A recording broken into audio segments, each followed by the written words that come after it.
ஏன் சித்தி கூப்பிட்ட அப்படின்னு கேட்டதுக்கு மீன் பிடிக்கணும்னு சொன்னாங்க. என்னைய புதுசா ஒரு டிஷர்ட் போட விட மாட்டீங்களே, தோருங்க போய் துணி மாத்தின்னு வரேன் அப்படின்னு சரன்னு போயிட்டு துவைக்கிறதுக்கு போட்டிருந்த துணி எடுத்து திரும்ப மாட்டிக்கினேன். வெளியே தாங்க மாசா இருக்கேன், பட் ஆனா இந்த துணி துவைக்க போட்டதா செம்ம நாத்து அடிக்குது.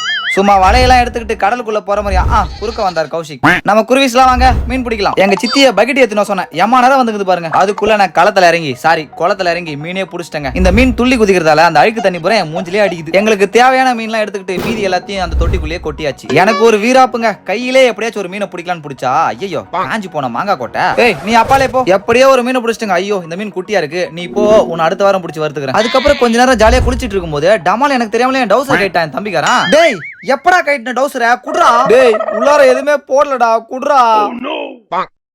ஆக்ஷன்லாம் பண்ணு. மீனா பிடிக்க போறோம், பிடிக்கலாமா?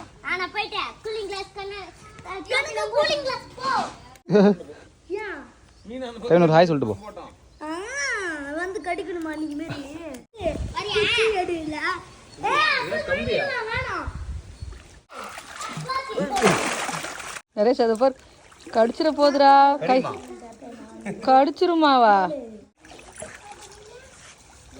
மண்டியா? என்னது